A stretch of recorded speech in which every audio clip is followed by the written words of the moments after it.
Bonsoir, nous sommes ensemble pour 2 heures de direct, d'échange, de partage. La nuit est à vous sur Europe 1, alors profitez-en pour prendre la parole au 39 21. Et j'ai une pensée pour vraiment tous ceux d'entre vous qui êtes encore coincés dans vos voitures.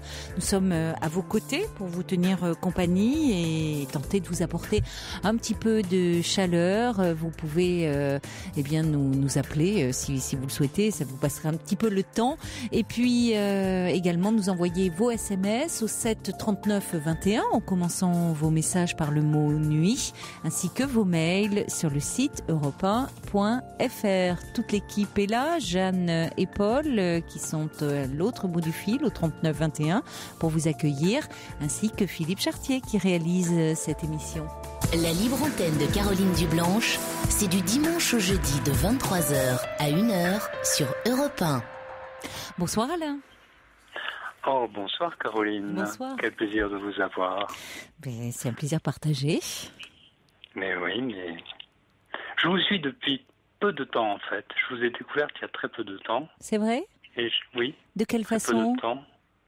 Écoutez, un peu par du genre le monsieur qui va se coucher le soir et qui bouquine et puis se dit un soir tiens je vais mettre la radio, puis voilà je suis tombé sur vous, puis c'est bien, ça m'a plu et voilà c'est bien. Mais merci. C'est pas de parler comme ça, non, c'est agréable de découvrir un peu comment vous découvrez cette émission qui existe depuis déjà de nombreuses années, mais il y a toujours des personnes qui, à un moment, oui, c'est un moment de leur vie, qui découvrent, donc c'est agréable de savoir comment ça se passe. Et puis, merci d'y participer. Parce que vous pourriez vous contenter d'écouter, mais là, vous avez envie de nous parler un peu de ce que vous vivez, je crois, dans le cadre d'une relation amoureuse. Voilà, c'est une relation amoureuse. Alors, c'est très paradoxal, en fait. C'est une relation amoureuse, c'est amical, c'est amoureux, c'est historique, Alors, c'est amoureux, oui. Ça l'est. Mais je me pose beaucoup de questions, en fait, évidemment. Autrement, je ne vous appellerai pas. Oui. Oui. Oui. Je me pose plein de questions parce que... au très fond de moi-même, je ne sais pas si je suis vraiment amoureux ou si c'est par facilité ou par confort même. Vous voyez ? Que vous êtes avec cette personne, oui. Je ne sais pas si c'est... J'ai l'impression d'être un honnête malhonnête ou pas. Je ne sais pas. Je n'ai pas la question, je n'ai pas la réponse. Quand vous parlez de confort, c'est-à-dire qu'est-ce que vous apporte alors cette relation ? Alors, cette relation m'apporte déjà un confort physique, parce que déjà je suis malade, donc j'ai une maladie pas très sympa, qui fait qu'elle s'occupe de moi, bien sûr. Elle m'amène un confort matériel, d'un cadre magnifique. Je suis gâté. Je suis vraiment Oui, elle s'occupe de vous avec beaucoup de sollicitude. Voilà, oui, tout à fait, oui. Je lui rends d'une autre façon, mais en même temps... Oui, mais en même temps, si vous voulez, vu de loin, c'est moi qui le dis, je fais suspect, quoi. C'est moi qui le vois avec du recul, comme ça. Oui, mais vous avez eu des réflexions à ce sujet ou c'est vous qui êtes un petit peu mal à l'aise par rapport à ça ? C'est moi. Oui. Ça vient que de moi, Elle vous a fait des remarques déjà sur le... Non, aucune. À propos de ça, en disant que vous n'étiez peut-être pas assez attentif à elle ? Non. Non, jamais. Donc ça veut dire que vous aussi, vous lui apportez certainement quelque chose dans sa vie d'important. Oui, certainement, oui. Enfin, je pense, parce que je m'occupe d'elle, parce que je la regarde travailler. Elle travaille très bien, elle est artiste en même temps, j'adore ça, donc ça me plaît. Mhm. Mais je l'aide, je pense. Bon, vous êtes ensemble depuis longtemps? 4 ans. Et vous vous posez des questions depuis peu ou dès le début de votre relation? Non, peut-être pas depuis le début, non, certainement pas, mais allez, je vais pas dire, j'ai pas noté, mais on va dire peut-être au bout de 2 ans, là, 2 années, que ça fait, on va dire 2 ans, j'arrondis à 2 ans, je sais pas pourquoi je vous parle comme ça, mais je sais pas. 2 ans, on va dire. Donc il y a quand même, parce que la question que vous vous posez, c'est si vous aimez si je comprends bien, le confort, la douceur qu'elle amène dans votre vie, la quiétude, ou si vous aimez, elle, sa personnalité. Et c'est... Alors, en même temps, c'est aussi parce qu'elle est ce qu'elle vous procure cette sensation comme ça de bien-être et de douceur absolument. dans votre vie. Absolument, ouais. C'est je sais pas si on peut dire ambivalent, je sais pas si c'est possible. Oui, bien sûr, on peut le dire. Ouais. C'est ambivalent. Vous vous sentez dépendant dans cette relation d'elle, du bien-être qu'elle vous procure? Non. Non, du tout. Non, je suis assez libre. Non, parce que le fait, vous me dites que elle s'occupe beaucoup de vous du fait de votre maladie. Est-ce que vous avez l'impression que du coup, c'est vous y perdez un peu de... c'est pour ça que je vous posais cette question par rapport à une éventuelle dépendance. Est-ce que vous vous sentez quand même à votre place en tant qu'homme dans cette relation ou c'est un peu compliqué parfois? Alors, pour répondre pas brutalement, mais je me pose pas la question. D'accord. En me disant, tiens, est-ce que je suis en tant qu'homme, par exemple? Je vous entends plus là. Il y a un problème de réseau. Allô? Oui, allô? Oui. Parlez-moi, là, à nouveau, j'entendais pas ce que vous me disiez. Vous me disiez que vous ne posiez pas la question, mais j'ai pas entendu la suite. Oui, c'est pas une question, je me pose pas de question en tant qu'homme, si vous voulez, oui, en tant qu'homme, bien sûr, mais c'est pas le côté macho, ou je sais pas comment dire ça, j'ai pas les termes. Je réponds à côté, j'ai l'impression. Elle m'amène un confort, c'est sûr. Je sais pas si elle m'aime, par exemple. Je sais qu'elle est très attachée, mais je pense pas qu'il y ait de l'amour. Mais est-ce que vous ne projetez pas vos propres sentiments? Alors, je sais pas. Qu'est-ce qui vous fait dire qu'il n'y ait pas d'amour? Et puis il y a différentes formes d'amour. Ouais. Vous vous demandez pourquoi elle s'occupe de vous avec autant de sollicitude, autant d'affection? Ça vous interroge, ça? Ça, oui. Tout à fait, oui, c'est ce qui semble ressortir aussi de tout ça. C'est-à-dire comment elle peut vous amener autant de bien-être, d'attention. On a l'impression que vous vous demandez pourquoi elle fait ça. C'est vrai, oui. Ouais. Je vois, oui. En même temps, bon, on dirait qu'il y a c'est d'un couple, je parle du couple, du mien, quoi. On dirait qu'il y a un échange de bons procédés ou de quelque chose de tacite, Oui, mais après tout, si vous vous faites du bien mutuellement. Oui. Voyez, est-ce que vous vous posez pas trop de questions sur... Parce que je comprends, j'entends vos scrupules sur le fait de dire est-ce que vous n'abuseriez pas d'une situation, même moralement, en disant comme il y aurait une malhonnêteté, quand vous avez parlé d'honnêteté, malhonnêteté, abuser d'elle, mais peut-être qu'elle aussi, elle est bien dans cette situation et qu'elle y trouve son compte. Et qu'elle a un côté très maternel et très généreux et puis qu'elle aime, c'est de vous dont elle s'occupe aussi, c'est pas de n'importe qui. Oui, j'ose pas me le dire en fait, ça. J'ose pas trop me le dire. Pourquoi vous n'osez... Qu'est-ce que vous n'osez pas vous dire? J'ose pas me dire que qu'elle s'occupe de moi pour moi, ou qu'elle s'occupe de moi par amour, ou qu'elle s'occupe de moi parce que je le mérite, qu'elle s'occupe de moi Oui, parce mais que... c'est ça, c'est ce sentiment-là, comme si vous demandiez pourquoi vous ne valez pas autant d'attention. Enfin, c'est comme si c'était usurpé et que vous vous interrogiez du coup sur ses motivations à elle, Parce finalement. Oui, ouais. Mais je pense que c'est mon état de malade. Oui, je Que pense. ça Oui. fausse tout, je pense. Certainement parce que je ne pense pas que vous vous poseriez ces questions-là, enfin, de la même façon, en tout cas, si il n'y avait pas la maladie. Et c'est vrai que la maladie apporte une carte supplémentaire dans la relation. C'est-à-dire qu'il y a vous, Oui. elle et la maladie. Bien sûr. Mais c'est pour ça que je vous demandais si vous vous sentiez, vous, dans cette relation, en position d'infériorité, diminuée ou pas.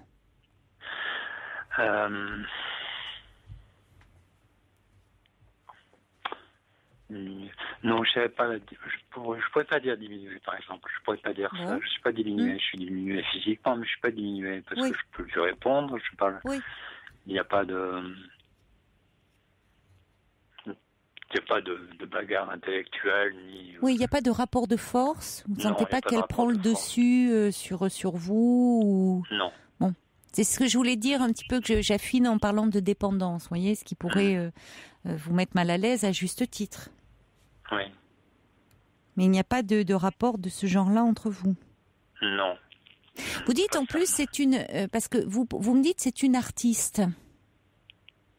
C'est ça. Elle a une activité artistique.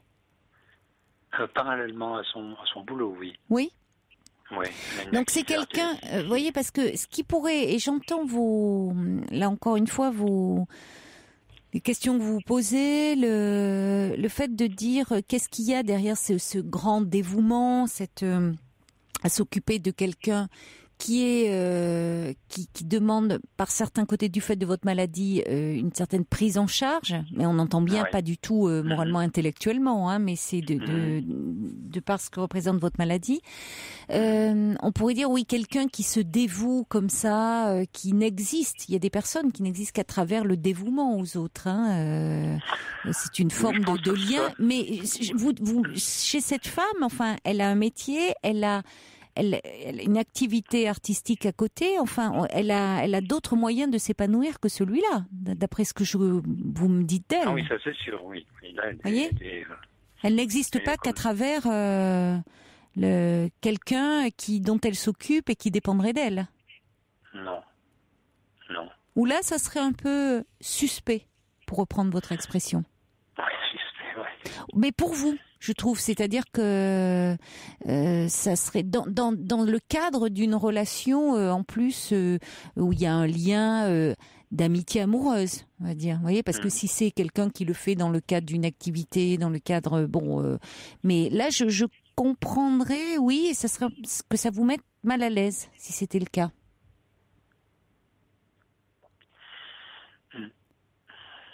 Parce que la générosité, parfois, c'est plus complexe que ça. Derrière la générosité, il y a des intentions parfois moins louables. Mais là, dans ce que vous dites, c'est quelqu'un qui semble avoir une grande sensibilité, qu'elle exprime au travers de cette activité artistique, et qui justement va au-delà aussi de peut-être des apparences, qui va directement à ce qui se joue entre vous deux. Oui, vous avez raison, forcément. Mais c'est-à-dire que c'est très... c'est quelqu'un qui, en même temps, paradoxalement, qui est très intransigeante. Donc, de par son milieu social, de par son boulot, de par ses relations, sa famille. Moi, si vous voulez, j'ai l'impression d'être un gueux, à côté d'elle. Un gueux. Un gueux qui présente bien, quoi. Est-ce que vous avez déjà vécu avec une femme ce type de relation? Ou est-ce que c'est la première fois que vous vivez ce type de relation Alors non, j'ai déjà vécu une relation de... C'est-à-dire depuis que je suis malade, oui. J'ai eu une amie avant elle. Longtemps, d'ailleurs. Mais elle est, oui, elle est amenée à s'occuper de vous, parce que voilà, vous dites depuis que vous êtes malade, vous vous sentez pas dépendant, comment dire, moralement, intellectuellement, ça s'entend et affectivement, mais est-ce que physiquement, elle est amenée à s'occuper de vous? Non. Non plus. Vous êtes autonome sur ce plan-là? Oui, tout à fait. Oui, non, j'y arrive. Tout à fait. Je marche, je conduis, je fais du ménage, oui, je bouge. Quoi. Oui. Je travaille même. Bon. Pas beaucoup, mais je travaille. Bon. Donc cette femme qui vous dit qu'elle n'aime pas ce que vous êtes, votre personnalité. Au-delà, justement, de là où vous, peut-être que vous avez tendance à, du fait de votre maladie, à penser qu'on s'occupe de vous, que c'est votre être malade qu'elle aime. Non, je pense pas. Non, je pense pas.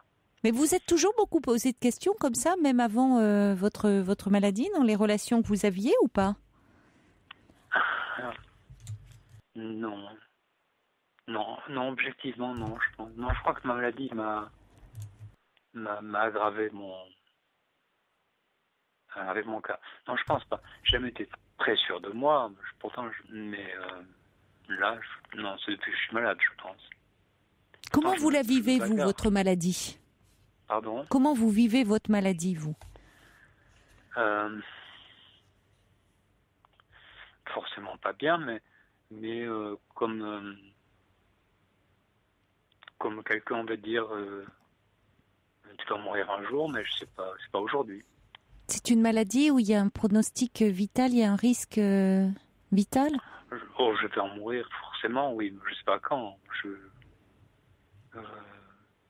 peux en mourir dans 10 ans, je peux en mourir dans 5 ans, dans 15 ans peut-être. Mais, oui, enfin ouais. C'est quand même... ça change beaucoup de choses, d'avoir ce rapport comme ça au temps qui... Vous ne savez pas, hein, y a pas, vous ne connaissez pas l'échéance, mais vous savez qu'il y a une échéance. Alors, nous, évidemment, ça nous concerne tous, mais c'est pas la même chose. Voilà, exactement. Voilà. Il y a une moyenne. Oui, ça change considérablement la donne. Hein. Oui. Donc, au regard de ça, qui est quand même un élément important, là aussi, que vous donnez, quand vous avez ces scrupules, compte tenu quand même de ça, ça change aussi les choses, parce que vous désiriez avoir la meilleure qualité de vie possible, du bien-être, de la douceur dans vos échanges, enfin, on le comprend d'autant plus aisément. Là où vous êtes, par moments, un peu en train de vous torturer, je trouve. Sur quel est le lien qui vous unit, dans la mesure où ce lien semble fait de beaucoup de compréhension quand même, d'une forme de complicité. Oui. C'est pas donné à tout le monde. Vous savez, est-ce que tout le monde s'interroge forcément sur ce qui l'unit à l'autre? Des couples qui, au bout d'un certain temps, ils sont aussi, on pourrait dire parfois pris dans une certaine habitude, donc dans un certain confort aussi matériel. Est-ce que ça concerne beaucoup de personnes, simplement, elles ne se la posent pas forcément avec la même acuité que vous? Parce que vous mettez beaucoup de profondeur et de densité dans tout ce que vous vivez, dans tout ce que vous ressentez, dans tout ce que vous éprouvez. Et on le comprend. C'est-à-dire qu'à la fois, vous êtes dans une recherche de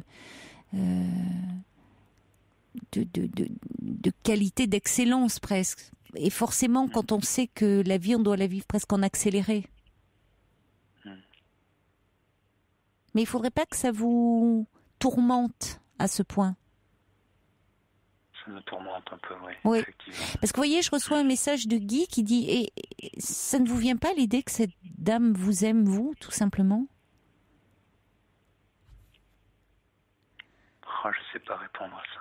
Ben oui, mais c'est des auditeurs qui vous écoutent et qui réagissent. Il y a Nejoud aussi qui dit votre maladie est aussi, du coup, vous voyez tout à travers le prisme de votre maladie et ça peut déformer votre perception. Parce que le couple, c'est pas juste l'état amoureux, c'est plus riche que ça. C'est-à-dire quand vous nous interrogez sur le lien d'amour, et finalement, l'état amoureux, c'est assez facile. C'est donné à tout le monde. C'est très facile d'être amoureux, d'être dans ce désir, ce manque. Mais ce que vous vivez, où il y a, qui relève vraiment du don et en même temps où il y a de la réciprocité, c'est-à-dire que vous aussi, vous devez beaucoup apporter à cette femme. Je pense. Et dans ce mélange il y a certainement beaucoup de profondeur dans votre lien et dans vos sentiments.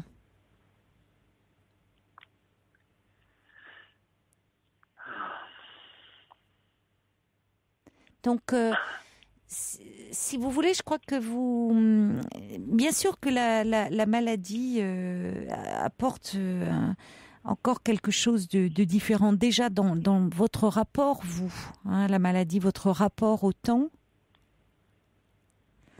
Mais cette femme dans la mesure où vous vous sentez respecté dans la relation et pas diminué, c'est important ça. Oui. Est-ce que dans votre entourage, on vous fait sentir certaines choses, je ne sais pas, dans vos relations familiales ou amicales, vous avez eu des réflexions Pas du tout. Non. Non, pas du tout. Non, au contraire même. Non. Je suis même aidé, vraiment, très aidé, très aimé. C'est bête de parler comme ça, je suis très aimé. Mais oui, et vous demandez pourquoi vous êtes aimé. Pareil, est-ce que vous demandiez cela avant votre maladie? Non, bien sûr que non. Non. Non. Mais c'est ça, vous ressentez tout avec une acuité très, très particulière et forcément depuis la maladie. Donc vous vous interrogez... Oui, pardon, Caroline. Non, allez-y. Oui, en même temps, cette maladie, je la refuse parce que je me bagarre. C'est une maladie qui m'handicape. Je peux pas monter l'escalier normalement, mais je fais tout. Mais ça s'entend, oui. Vous ne la nommez pas. Je suis pas dans un fauteuil roulant, quoi. J'y arriverai, mais je suis pas encore dans un fauteuil roulant.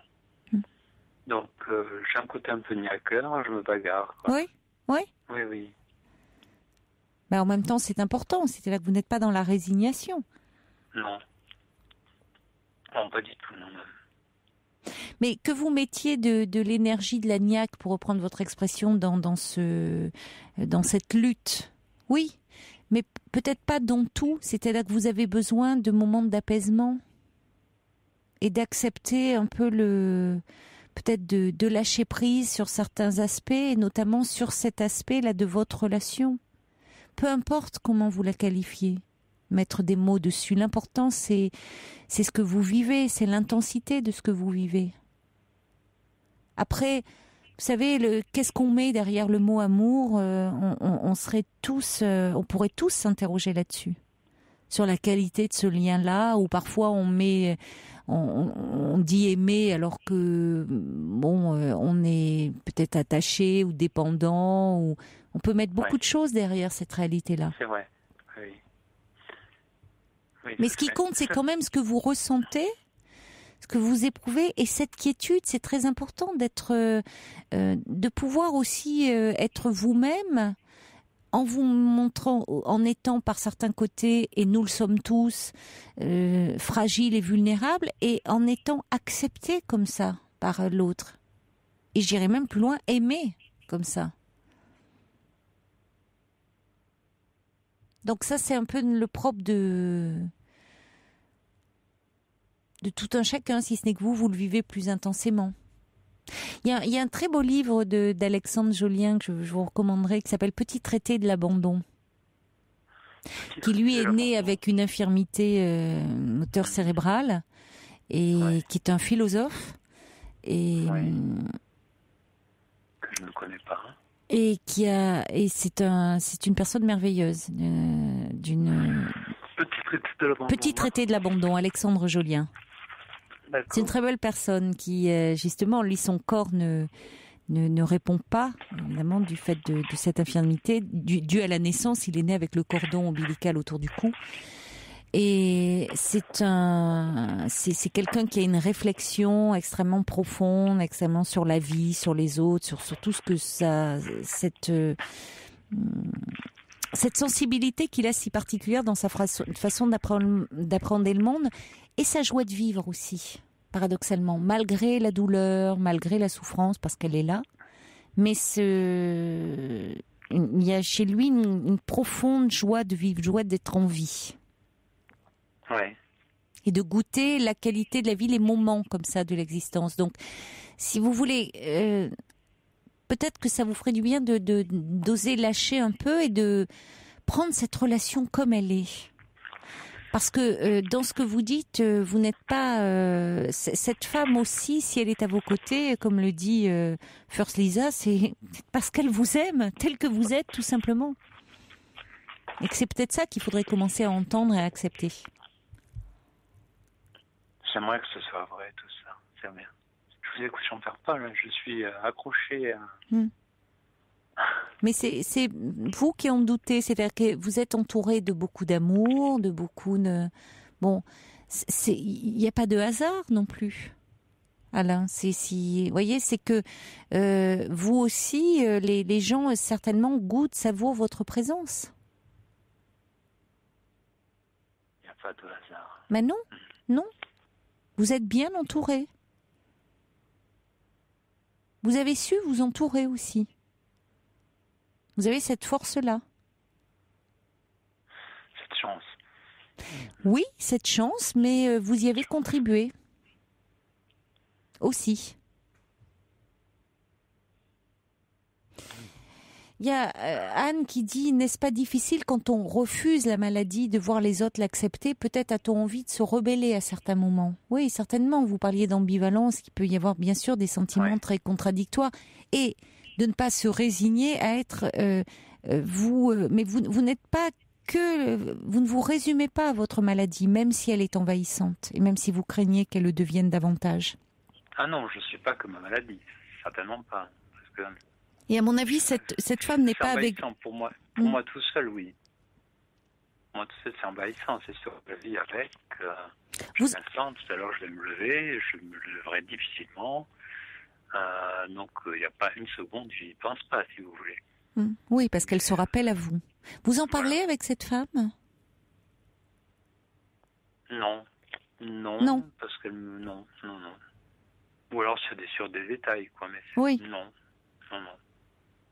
Non, parce qu'elle me voit travailler, elle me voit bouger, je fais beaucoup de choses. Mais elle vous voit vous. Elle vous voit vous, et bien sûr qu'il y a la maladie qui est présente et qui se rappelle à vous, et qui est dans la relation, il y a vous, elle et cette maladie. Mais c'est avec vous qu'elle est... Je pense que c'est vous qu'elle aime. Mais c'est vous qui avez un peu de mal à vous aimer, en tout cas forcément avec tout ce que vous traversez.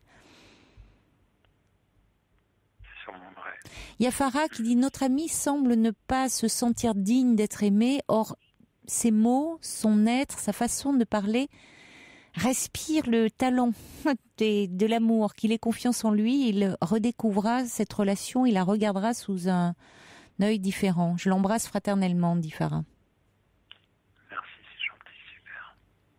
Mais regardez, je pense, regardez les livres d'Alexandre Jolien. Il y a celui dont je vous parlais, Petit traité de l'abandon, c'est au seuil. Je vais me le noter, Caroline. Je pense que il y a des choses dedans que vous pourrez un peu puiser. Je le ferai. Parce que c'est quelqu'un qui vit aussi comme ça, quand même cette épreuve, c'est la souffrance que lui apporte au quotidien, et qui malgré tout puise dans la vie beaucoup de ressources, beaucoup de force et beaucoup de gaieté. Il y a cette joie de vivre qui émane de tous ses propos, de sa façon d'être, paradoxalement. C'est fort. Puis il y a Kuna qui dit osez être heureux, et First Lisa qui dit vous doutez peut-être de votre capacité à être aimé, et pourtant vous êtes fort aimable, vous avez une telle sensibilité. Et vous êtes avec une femme qui a aussi certainement, vous voyez, qui a développé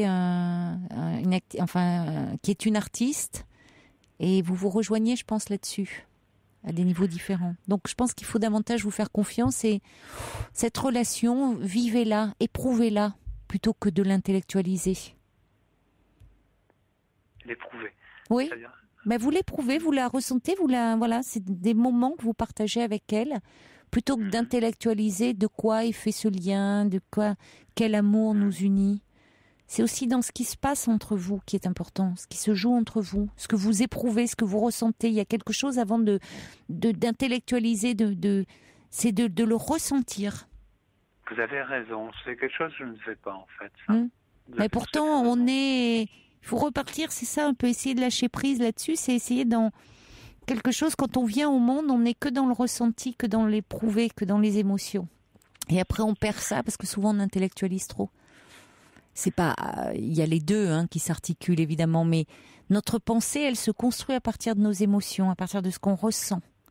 Il faut pas l'oublier ça, parce que si on se déconnecte trop de ce que l'on éprouve, alors vous éprouvez aussi des choses difficiles dans votre corps, du fait de la maladie, mais vous éprouvez aussi certainement des choses agréables.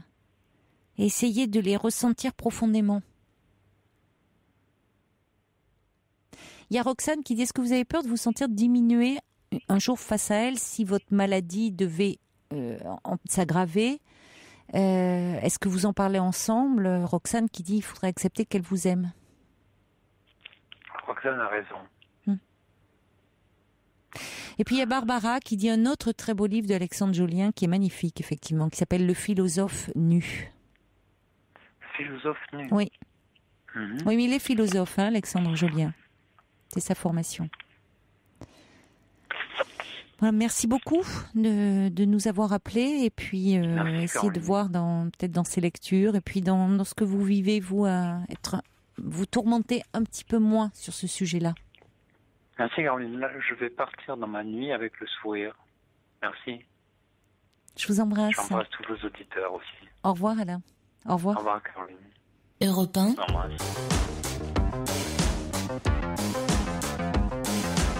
Caroline Dublanche.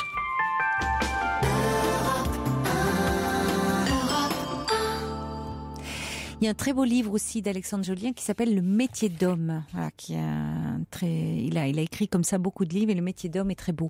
On va accueillir maintenant Samuel. Bonsoir. Bonsoir Samuel. Oui, bonsoir Caroline. Bonsoir. Oui, je me permettais de vous appeler. Déjà, je voulais déjà vous remercier de me recevoir ce soir. Moi, je vous en prie.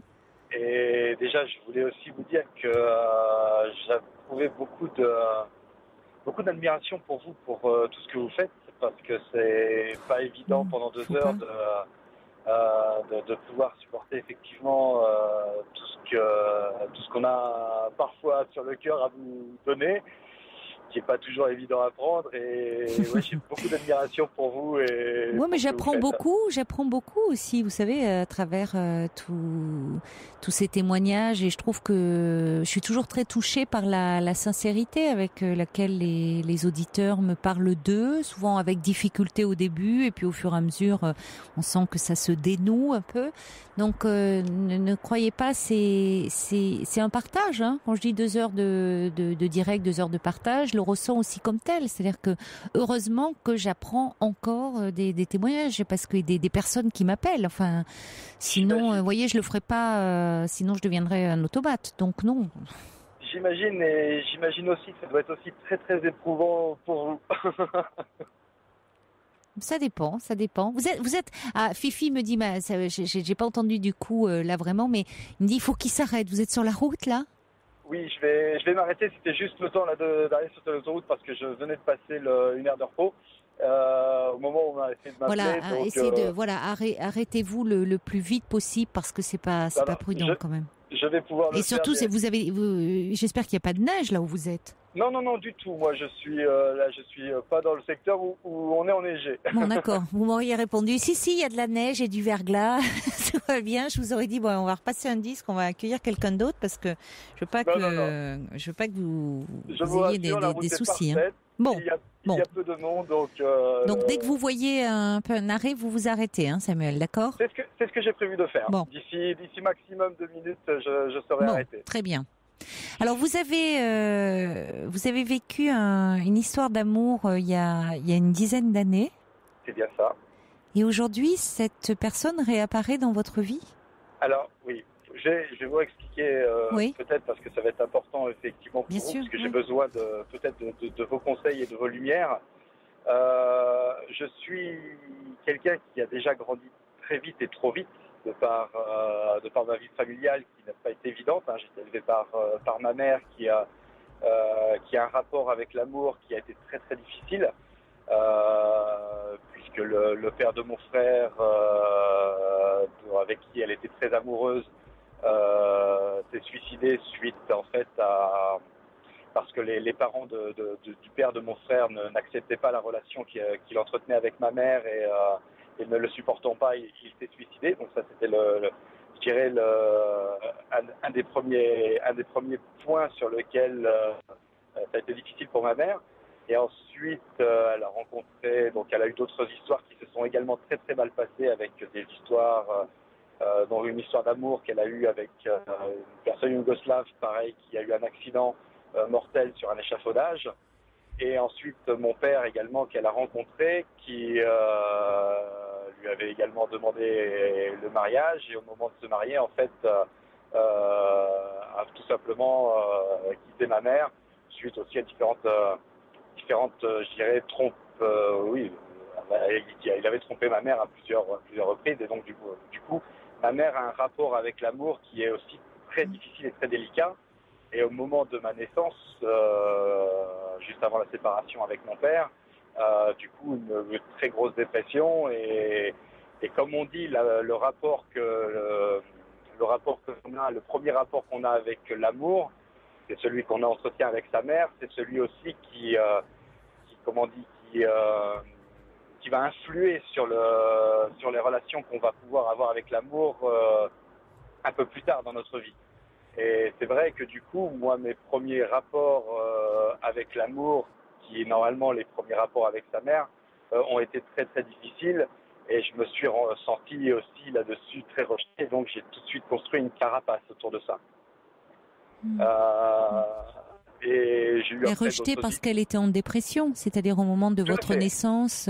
Disons que je suis né, la séparation. C'était pas parce qu'elle ne vous voulait pas, mais elle était en pleine séparation avec votre père. Et... Je suis un enfant qui est désiré. Un enfant de l'amour, oui. Voilà, je suis un enfant de l'amour, je suis un enfant désiré, ça là-dessus. Oui, il n'y a pas de doute. Il n'y a pas d'amalgame. Mais enfin, ça, je l'ai, je dirais, compris plus tard avec le temps. Il a fallu quand même beaucoup de travail sur soi-même pour arriver à analyser ce qui était mon mal-être, ce qui est encore aujourd'hui une des blessures que j'ai mis longtemps à mettre le doigt dessus, et que je sais aujourd'hui, dont j'en connais aujourd'hui l'origine. Et donc c'est vrai que c'est ce premier rapport. Je suis un enfant qui était désiré, mais malheureusement, effectivement, elle, je dirais, toute la relation qu'elle a eue ont fait que voilà, elle est rentrée dans une dépression. Elle ne pouvait pas s'occuper de moi petit, et donc moi tout petit, j'ai été placé, élevé par une nourrice, et ensuite par ma grand-mère, je dirais, pendant. Alors ça, moi, je m'en rappelle pas, bien entendu. Ça a plus gravé dans mon subconscient que dans mon conscient, enfin que dans mon intellect, je dirais, d'aujourd'hui. C'est quelque chose que j'en ai absolument aucun souvenir, si ce n'est effectivement qu'on me l'a expliqué, mais qui me permettent de comprendre aujourd'hui pourquoi j'ai ce rapport aussi difficile avec l'amour. J'ai donc forcément grandi avec ce malaise et ce manque de confiance en moi, puisque forcément ça crée des blessures, et j'ai dû grandir avec ça, et donc me forger aussi une force psychologique relativement importante. J'ai été élevé seul, ma mère travaillait beaucoup. Vous n'avez pas connu votre père, donc, puisqu'il est parti, il devait se marier, il est parti, mais il n'a pas été présent pour vous non plus. Non, du tout. Le seul souvenir que j'en ai, puisque tout petit, je crois, puisque après j'ai eu un beau-père qui est arrivé dans la vie de ma mère, mais forcément, avec tout ce qui lui était arrivé dans sa vie, elle a mis de la distance, et elle a refusé, je dirais, toute implication de cette personne, qui pourtant est une personne très, très calme, très douce, est très aimante pour elle, même si après maintenant aujourd'hui ils ont d'autres difficultés, mais c'est vrai qu'elle a mis beaucoup de freins et donc je n'ai pas de rapport paternel à proprement parler. Et aujourd'hui, alors, par rapport à cette femme qui réapparaît dans votre vie, c'est une femme avec qui vous avez vécu une histoire d'amour importante ? Tout à fait. C'est une femme, en fait, donc moi j'ai grandi, j'ai eu d'autres relations également amoureuses plus tard dans mon adolescence, puisque finalement donc j'ai grandi seul, ma mère étant au travail, on devait, moi et mon frère, se débrouiller seuls, et donc on a été très très vite très émancipés. J'ai très rapidement eu le devoir, je dirais, de m'assumer rapidement, et je sais très bien qu'à l'adolescence, à partir de 10-11 ans, j'étais capable de me débrouiller sans problème tout seul. Mais on va y revenir, si vous voulez, à votre adolescence, parce que je comprends que vous ayez besoin de recadrer un peu votre histoire, mais ne perdons pas de vue quand même ce qui motive votre appel, si vous le voulez bien, parce que on pourrait avoir un éclairage, je comprends, mais... Voilà, et ce serait un peu trop long, ça pourrait laisser... Oui, ça peut être un peu trop long et on va se perdre et se noyer. Donc parlez-moi de cette femme qui réapparaît dans votre vie. Alors en fait, voilà, donc il y a quelques temps, donc je m'étais mis donc avec la mère de mes enfants actuels, avec la personne avec qui je vis et que je me suis marié en 2008. Oui. Mais avant de me marier, donc sur les années 2000, j'ai rencontré effectivement une personne par hasard. Ça faisait 1 an et demi que j'étais avec la personne avec qui je suis actuellement. Et j'ai rencontré donc cette personne par hasard, en fait, en allant voir une amie tout simplement, et ça a été effectivement une rencontre qui a été un petit peu spéciale, puisque j'ai des rapports avec les gens, j'aime les gens, j'aime rencontrer les gens, et j'aime rencontrer les étrangers et m'ouvrir à eux et partager. Tout à l'heure, par exemple, pour en revenir à la personne qui souffre ou qui a du mal à comprendre un petit peu l'amour que lui donne cette personne, et il a du mal un petit peu à comprendre pourquoi cette personne lui donne autant d'amour.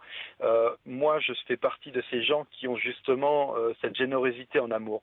L'amour existe sous différentes formes, aussi bien amicales que... Samuel, essayons de ne pas trop digresser, parce que on va se perdre de vue. On est tous en train de se perdre là-dedans. Vous voyez, donc essayons de vous centrer sur cette femme qui réapparaît dans votre vie après 10 ans. On pourra voir après, mais sinon on se perd trop là. Voilà. Donc on s'est rencontrés avec cette personne, on a un peu mis une relation tous les deux. J'étais son premier, je dirais, véritable amour. Mais malheureusement, effectivement, j'avais du coup cet amour très important pour elle, tout en ayant encore un amour très important pour la personne avec qui je suis actuellement. Et je n'ai pas su faire le choix entre les deux à ce moment-là. Et ça, c'est par manque de courage, peut-être par lâcheté. Chacun choisira le terme approprié. Peu importe. L'important, c'est que vous nous racontiez un petit peu comment vous viviez. Et après, on vous dira. Et donc, voilà, on a vécu pendant, je dirais, presque 1 an cette situation, jusqu'à un moment où, effectivement, quand elle s'est aperçue de ça, on s'est séparés. Voilà, clairement. Malheureusement, quand on s'est séparés, je m'en voulais énormément de l'avoir blessée au plus profond d'elle-même. Mais vous étiez à ce moment-là en couple, hein ? Vous étiez en couple avec votre femme actuelle. D'accord. J'étais en couple. Donc vous vous êtes séparés parce que rien n'était possible entre vous, du fait de votre du fait relation. Du manque de choix, c'est comme je n'avais pas su choisir quand elle s'est aperçue de ça. D'accord. Et oui, elle s'est éloignée de vous. C'est elle qui a pris le parti de s'éloigner, de couper court à cette relation. Et pourquoi réapparaît-elle alors 10 ans après ? Qu'est-ce qu'elle attend de vous aujourd'hui ? J'avais un amour très important pour elle qui ne s'est jamais effacé, que je n'arrivais pas à oublier. Et la blessure aussi que je lui avais infligée est quelque chose que j'avais du mal aussi à me pardonner. Donc j'avais toujours gardé un œil sur elle, mais un œil, je dirais, un amour, peut-être un amour paternaliste, en tout cas de compassion, et je voulais m'assurer quand même que tout aille bien dans sa vie et dans elle-même. Elle a rencontré d'autres histoires, d'autres aventures, où j'ai cherché, donc où là j'ai laissé effectivement, je dirais, sa vie se faire. et moi j'ai continué la mienne de mon côté. Et alors, qu'est-ce qui fait qu'elle réapparaît aujourd'hui dans votre vie ? Alors, plusieurs moments, donc pendant les 10 ans qui se sont passés avant, je dirais, il y a 2 ans, quand effectivement j'ai appris qu'elle avait des différentes difficultés qui lui arrivaient, j'étais toujours là pour venir l'aider, pour lui apporter un soutien quand on en avait besoin, aussi bien un soutien moral que tout ce qu'elle avait besoin, en tout cas pour qu'elle puisse s'en sentir mieux, parce que je connaissais son mal-être. Mais pourquoi vous preniez autant en charge cette femme ? Enfin, vous étiez séparés, c'est très paradoxal. Très sensible aussi à son histoire personnelle, parce qu'elle-même, elle est née dans... Alors, on va pas refaire toute l'histoire de cette femme, mais j'aimerais comprendre, il faut qu'on en vienne un petit peu aux faits. Je vois que vous avez du mal, mais si vous voulez, on se perd, et vous perdez aussi un petit peu à travers toutes ces digressions. Donc, qu'est-ce qu'elle attend de vous aujourd'hui ? Est-ce que c'est elle qui est revenue vers vous, ou est-ce que c'est vous qui êtes allé vers elle ? Alors, c'est à un moment, donc elle a fait une tentative de suicide et on prenait des nouvelles comme ça, donc on est devenus amis finalement par le temps, et donc en 2010, fin 2010, elle a fait une tentative de suicide suite à une histoire d'amour qui s'est très très mal passée, et donc je suis tout simplement venu en aide pour lui apporter un soutien moral et pour prendre de ses nouvelles. Et elle n'est pas demandeuse. Elle n'était pas à la base à demander effectivement de l'aide. C'est moi qui est naturellement lui apporte. Oui, c'est-à-dire c'est vous qui venez en aide et qui volez à son secours. Bon, mais on comprend mieux au vu de l'histoire de votre mère. Vous nous parlez de votre mère, de sa souffrance. Vous savez prendre en charge. C'est certainement aussi pour ça que vous n'arrivez pas à couper ce lien. Donc en fait, c'est vous qui avez repris contact avec elle. Et aujourd'hui, quel est le problème ? Quel est le dilemme dans votre vie ? Aujourd'hui, le dilemme, c'est tout simplement que forcément de l'avoir retrouvée tant qu'il y avait la distance entre nous, puisque moi j'ai quitté la région dans laquelle j'étais pour m'installer dans une autre région. Tant qu'il y avait la distance et que les relations étaient par téléphone, je pouvais lui apporter un soutien amical, tout ce qu'il y avait de plus sincère, et un amour amical, tout ce qu'il y avait de plus sincère. Et tant qu'on en était là, je dirais la relation était suffisante, elle ne me faisait pas de mal et lui faisait du bien. Donc je dirais tout le monde en était satisfait, on va dire. Seulement elle s'est rapprochée, je dirais, de la région. Elle a eu besoin de mon soutien, elle a besoin qu'on se retrouve, et quand on s'est retrouvés, c'est là où tout l'amour que j'ai pour elle, j'ai compris que c'était un amour qui était bien plus important qu'une simple amour amical. Et là où ça devient difficile, c'est que elle, aujourd'hui, elle n'a plus du tout. Elle n'est plus amoureuse aujourd'hui. Non, oui. Voilà. Elle apprécie. Ça va vous aider. Je suis son... C'est là où est le paradoxal, c'est que non, c'est que ça je l'entends bien, mais aujourd'hui, si vous voulez, mais si vous voulez, mais vous êtes là pour elle, mais vous aimez aussi, vous êtes dans ce rôle de sauveur que vous ne connaissez que trop bien. Tout à fait. Vous avez, et cette femme, j'ai envie de dire, ça va vous aider de quand même savoir qu'elle n'a plus de sentiments amoureux pour vous. J'ai envie de dire heureusement pour vous, parce que vous êtes en train de vous fourvoyer complètement là. Tout à fait. C'est-à-dire que vous êtes en train vous avez quand même, vous êtes marié, vous avez une femme avec qui vous avez des enfants, et vous êtes en train de vouloir sauver cette femme de quoi ? D'une histoire qui n'est pas la vôtre. Tout à fait. Vous avez suffisamment à faire avec votre histoire, Samuel. Parce que il y a chez vous quand même une lucidité. C'est pas un hasard si vous avez pris le temps de développer vos conditions, la façon dont vous êtes venu au monde, avec une mère qui était très malheureuse, et on peut la comprendre, enfin vous dites même très dépressive, parce que votre père qui lui avait promis le mariage, et enfin elle se projetait dans un avenir avec lui, malheureusement n'était plus là quand vous êtes né. Bon, et avec aussi une histoire auparavant, des histoires d'amour très chaotiques, des hommes qui s'étaient suicidé, l'autre qui était mort. Bon, et vous, petit garçon, vous n'avez eu de cesse de vouloir prendre en charge votre mère, soigner sa douleur, et vous continuez aujourd'hui. Vous êtes toujours ce petit garçon qui veut prendre en charge la douleur d'une femme, et c'est cette femme-là. Mais cette femme-là, c'est votre mère, hein. à travers elle. Vous l'avez dit d'ailleurs à un moment, vous avez dit j'avais un amour un peu paternel avec elle. Oui, c'est-à-dire que vous, c'est vous qui prenez en charge, qui consolez. Mais j'ai envie de dire, Samuel, qui vous console, vous? Il faudrait consoler ce petit garçon qui veut toujours consoler sa mère. Tout à fait. Non, mais c'est exactement cette réponse-là que j'attendais de vous. Mais... c'est exactement ça, Caroline. Mais parce que vous le savez au fond de vous et vous êtes en train de vous égarer comme vous nous égariez dans votre récit. Mais parce que je suis perdu. Oui, mais vous êtes perdu, bien sûr que vous êtes perdu. Mais c'est pour ça que je me permets d'être un peu directive avec vous parce que vous risquez de perdre gros en allant dans cette histoire qui... Si cette femme souffre, c'est pas de votre responsabilité. Vous pouvez pas sauver cette femme et toutes les femmes, Samuel. Tout à fait. Et aujourd'hui, je me suis, je dirais même perdu sur beaucoup de choses, puisque même, si vous voulez, aujourd'hui, la suicider, parce que j'ai mis longtemps avant de mettre le doigt, et j'avouerai que cette histoire de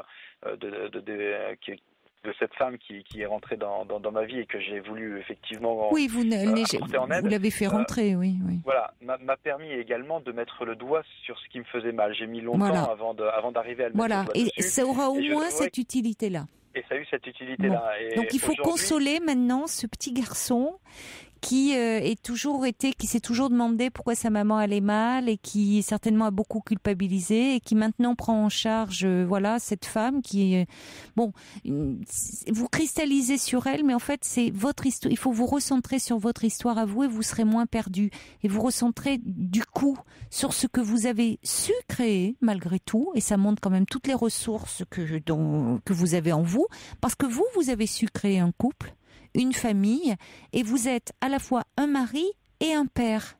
Donc ne l'oubliez pas, vous avez su le faire, ça. Vous avez beaucoup plus de capacité que vous ne le pensez. Donc n'allez pas vous perdre dans cette histoire qui n'est pas la vôtre, Samuel, mais recentrez-vous sur votre histoire à vous et peut-être allez parler de votre histoire et consoler ce petit garçon qui est encore très très vivant en vous, et c'est lui qu'il faut aider.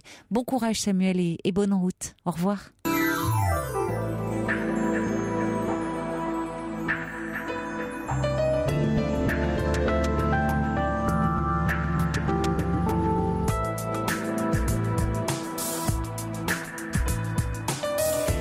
C'est parti pour une deuxième heure de Libre Antenne, toujours en direct, bien entendu, sur Europe 1. Vous pouvez continuer à appeler le 3921 pour me parler de vous et aussi pour réagir aux différents témoignages. Vous pouvez le faire par mail sur le site europe1.fr ou par SMS au 7 39 21 en commençant votre message par le mot nuit.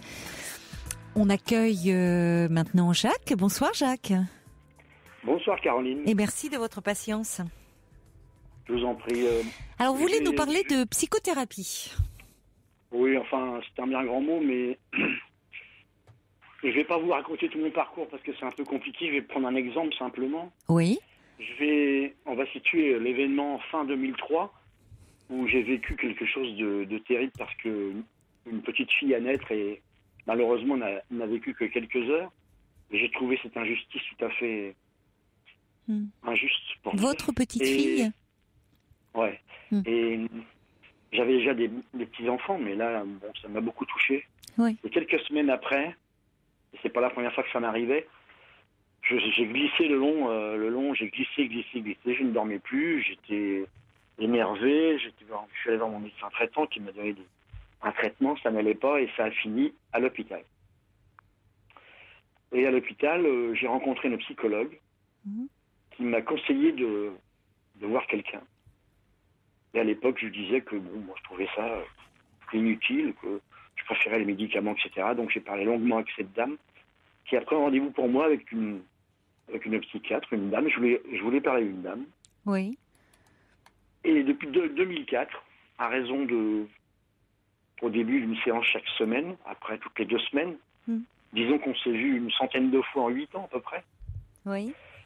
Aujourd'hui, lorsque je vis une injustice comme j'ai vécu il y a 18 mois, je me suis maintenu sans médicaments, sans perte de sommeil, sans rien.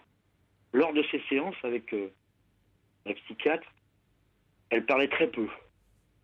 moi, ça tombait bien, comme j'étais quelqu'un d'assez volubile, ça passait bien. Mais j'avais l'impression que il n'y avait pas de résonance, qu'il n'y avait pas de retour. Oui. Donc, j'étais moi-même, j'ai jamais raconté n'importe quoi, j'ai dit ce que je ressentais, j'ai raconté un peu mon adolescence, etc. Vous connaissez un peu tout ça. Et j'ai oublié de vous dire que je suis un grand-père de 65 ans, mais bon, même si ça ne s'entend pas, je les ai. Mais aujourd'hui, je ne prends plus du tout de traitement, je ne vois plus ma psychiatre, je la verrai dans quelques mois pour faire un point avec elle. Et je voudrais m'adresser aux auditeurs, aux auditrices, parce que je faisais partie des gens qui disaient que ce genre de technique ne servait pas à grand-chose. Bien sûr, il y avait le traitement chimique qui aidait au départ, parce que j'avais pas trop le choix. Mais aujourd'hui, je fais face à des situations normales, vraiment sans aucun problème. Je suis plus calme, je suis dans mon ressenti, par rapport aux gens, je suis moins, comment dirais-je, moins dur avec eux. Je stresse plus, comme un dur par le verbe souvent. Oui. Je suis quelqu'un d'assez instinctif. Et vous vous sentez plus indulgent vis-à-vis des autres, plus proche d'eux. Voilà. Oui. Voilà. Donc aujourd'hui, bon, j'ai pas de mal-être à raconter, mais j'insiste là-dessus parce que...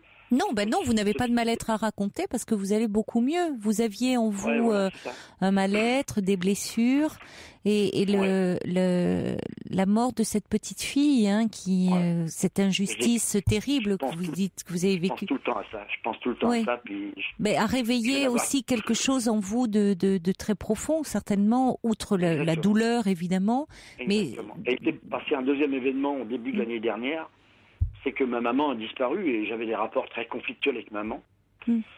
Et pour dire, j'avais pas de rapport du tout, quoi, parce que j'étais celui qu'on ne voulait pas, quoi, mais qui était là quand même. Donc bon, ça traverse ça.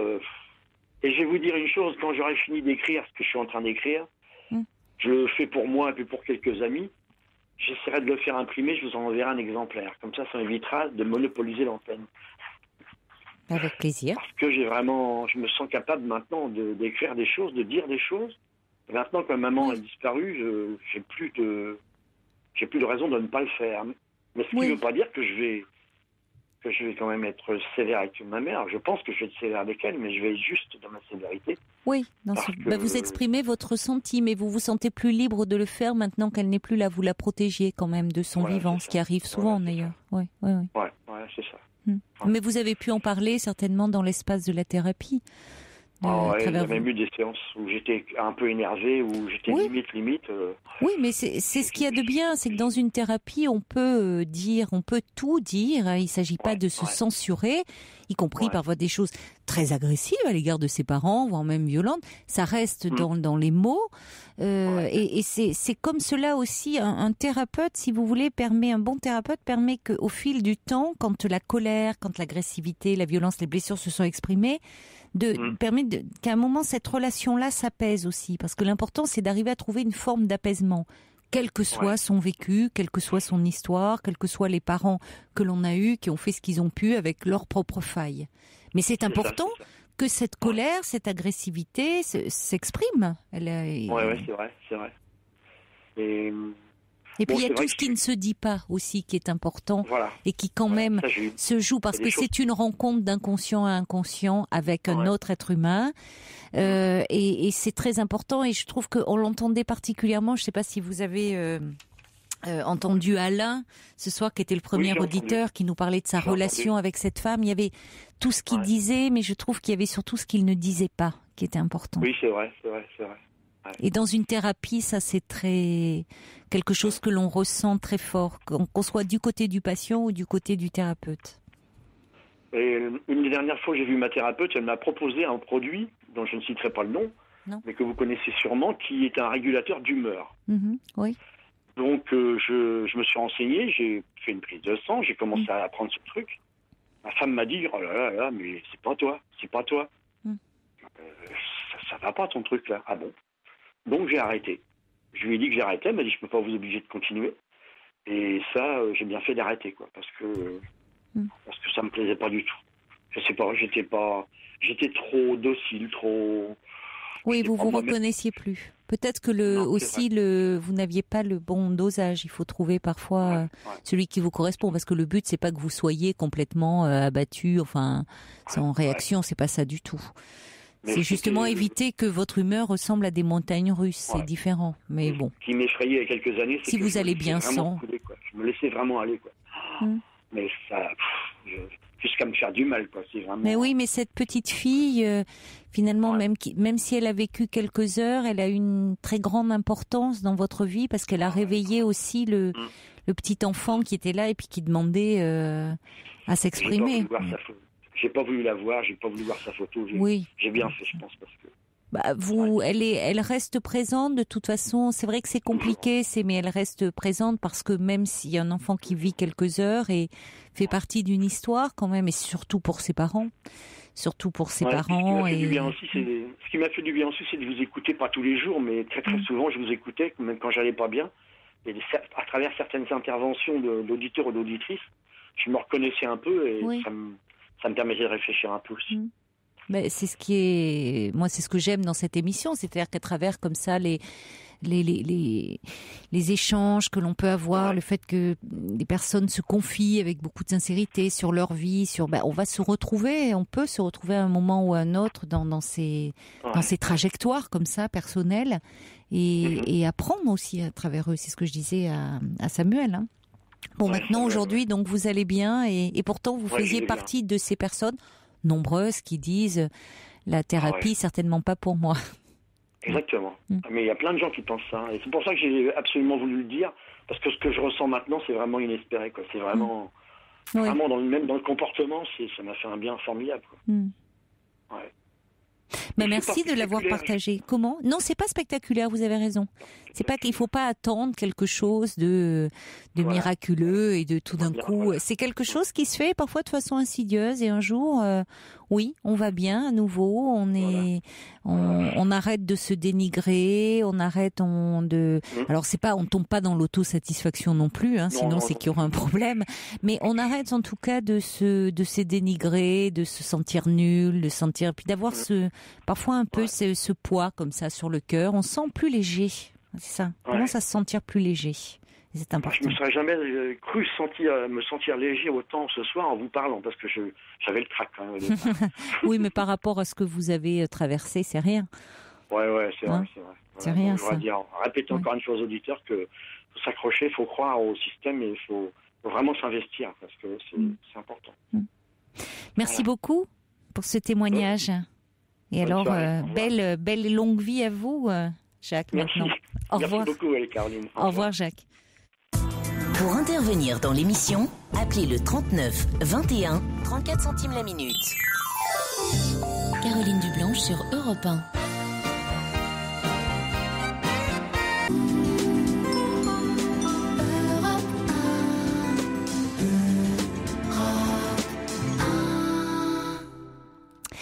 Bonsoir Géraldine. Bonsoir Caroline. Bonsoir. Ça fait longtemps que je vous écoute, mais c'est la première fois que j'ose vous appeler. Vous avez bien fait. Donc je vous appelle parce que il y a 7 mois à peu près, j'ai fait une demande de rupture conventionnelle qui a été acceptée par mon ancien employeur. Oui.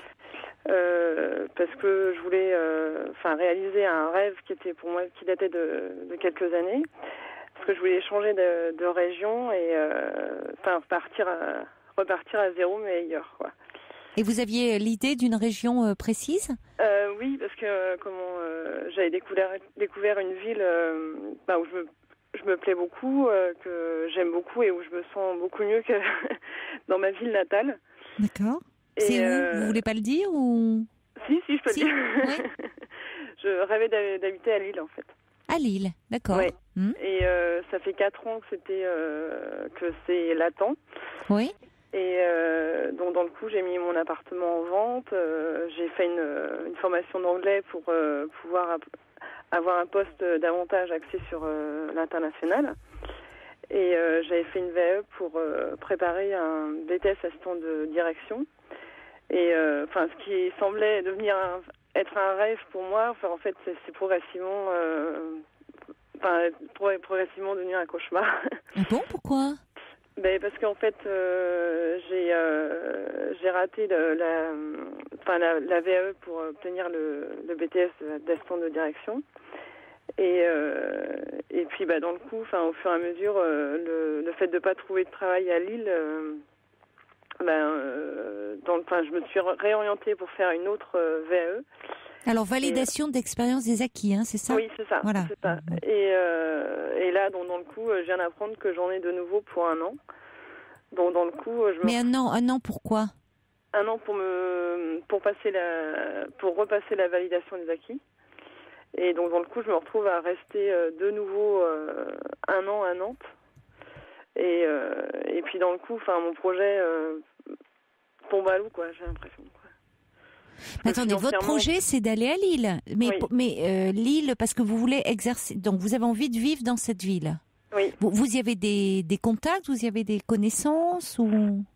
Pas plus que ça, mais c'est vrai que je me sens beaucoup mieux là-bas qu'ici, qu'à Nantes. D'accord. Bon, donc en fait, votre problème là actuellement, c'est que vous avez encore 1 an pour valider, c'est ça, pour faire cette... je me trouve contrainte et forcée de rester à Nantes. Et puis c'est vrai que je me retrouve avec mon appartement qui se vend pas et dans lequel je me plais pas du tout en plus. Ça c'est bon, l'immobilier, ça peut être un peu long en ce moment. Mais qu'est-ce que c'est 1 an ? Bon, quand on va pas bien, ça paraît long, mais l'important c'est de pas perdre de vue votre projet. C'est vrai que là dans le coup, c'est difficile à. Vous êtes déçu, parce que vous êtes déçu et donc du coup vous vous sentez un peu découragé. Oui, c'est ça. Ouais. C'est ça. Vous avez l'impression que votre projet, du coup, s'éloigne.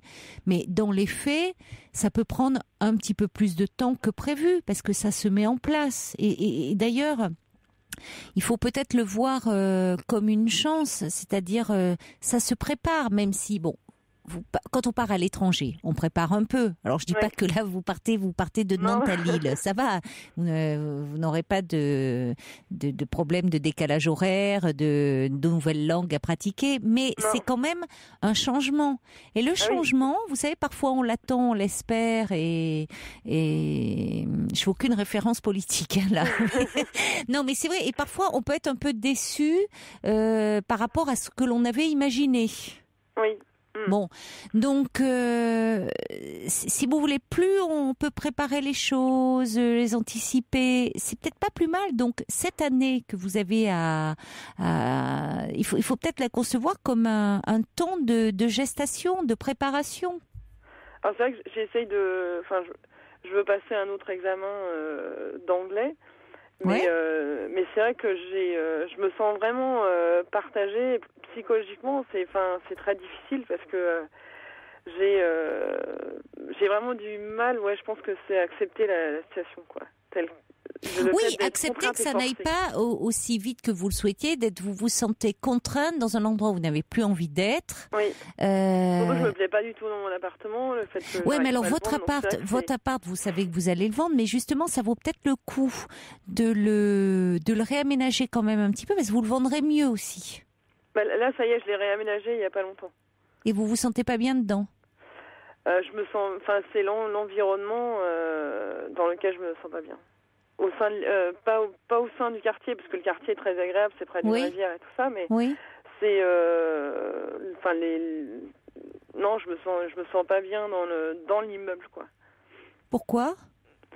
En fait, j'ai la sensation de m'être trompée quand je l'ai acheté. C'est vrai que le premier jour où je suis rentrée dans l'appartement, je me suis dit je vais faire des travaux dedans et je le vendrai. Ah oui, dès le début. Ouais. Le premier jour, ouais. Bon, écoutez, donc effectivement vous avez eu mais ça peut arriver, ça. C'est dès que vous avez été dedans, comme pour y vivre, quoi. C'est vrai qu'il y a une grande différence entre voir un bien immobilier comme ça y passer, et puis dedans on peut sentir très vite que c'est pas ça. Mais c'est pas sûr quand je l'ai visité, bien sûr, mais c'est vrai qu'il y a eu une telle différence. L'achat s'est pas bien passé, donc c'est vrai que ça a été. Je pense que c'est ça aussi qui a fait que ça n'a pas aidé à ce que je me plaise. À l'investir. Oui. Bon, mais c'est pas grave. Il n'empêche que vous êtes propriétaire d'un appartement et vous allez le vendre.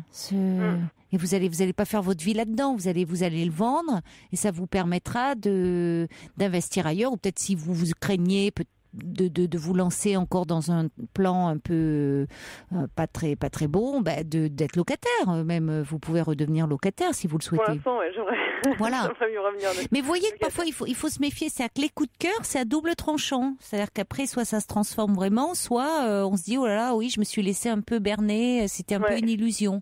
Donc ça rejoint ce que je vous disais, que parfois, même si ça vous contrarie, ça peut vous permettre de prendre le temps pour arriver vraiment à Lille dans les meilleures conditions, en mettant toutes les chances de votre côté.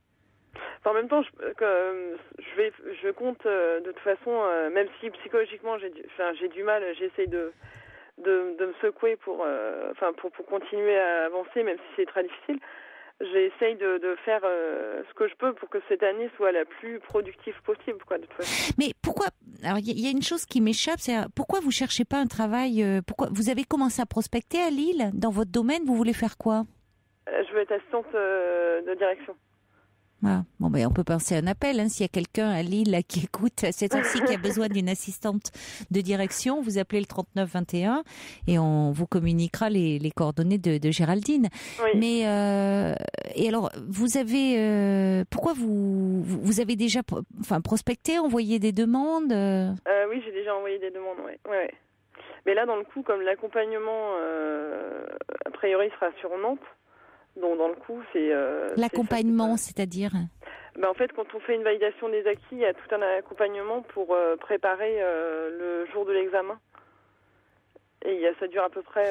Parce qu'alors, ça va vous donner, c'est un examen, et ça vous donne quoi là, cet examen? Ça me donnera le BTS assistant de direction. D'accord. Donc que je pourrais passer a priori dans un an. D'accord. Ouais. De toute façon, vous avez 1 an pour préparer. Ça se prépare, cet examen. Oui. Donc, c'est là-dessus, vous rentrez...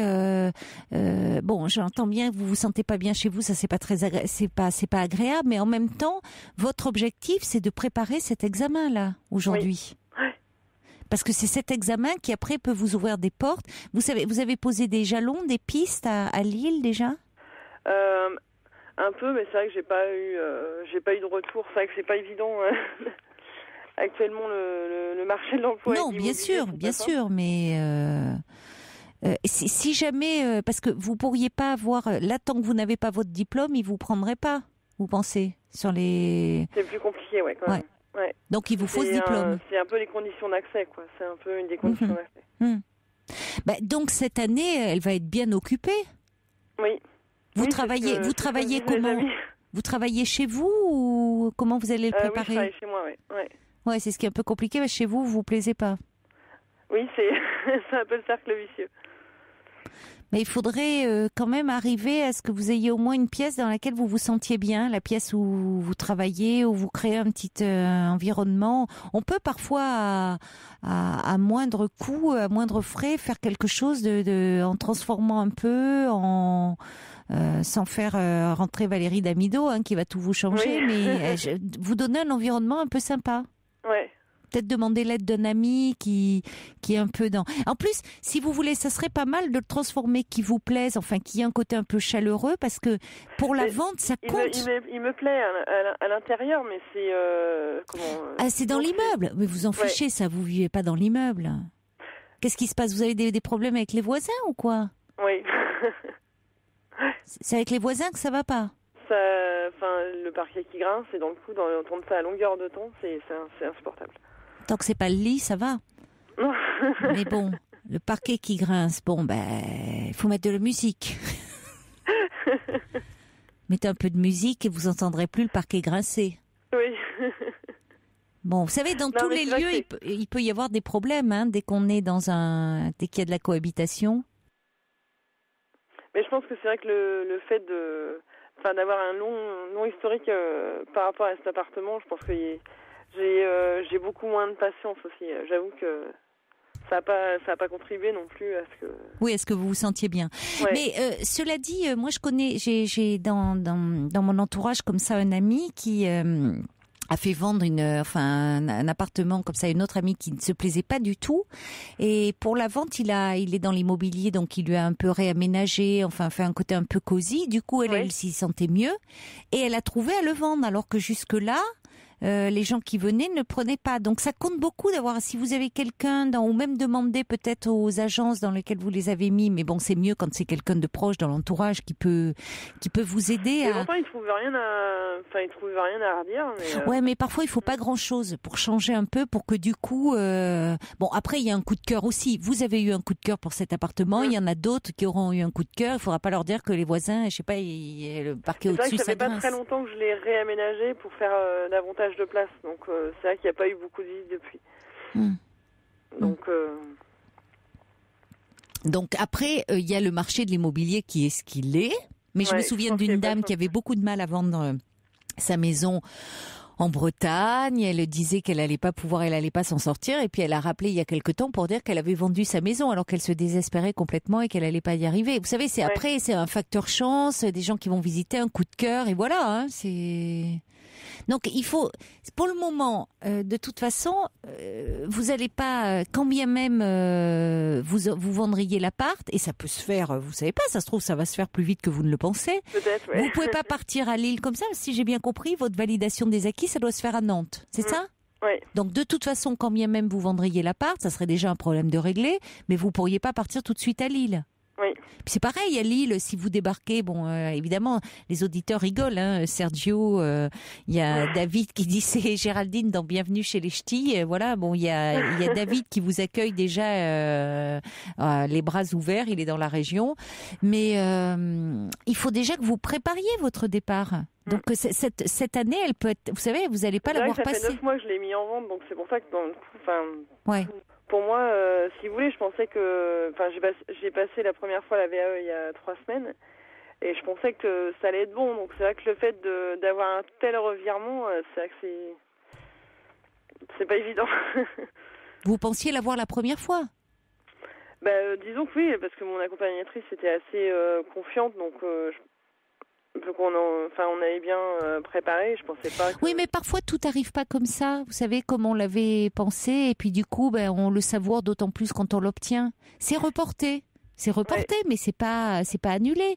Il faut... Bon, là, vous avez un petit coup de mou, un petit moment de découragement, parce que, voilà, ça va pas aussi vite que vous le voudriez.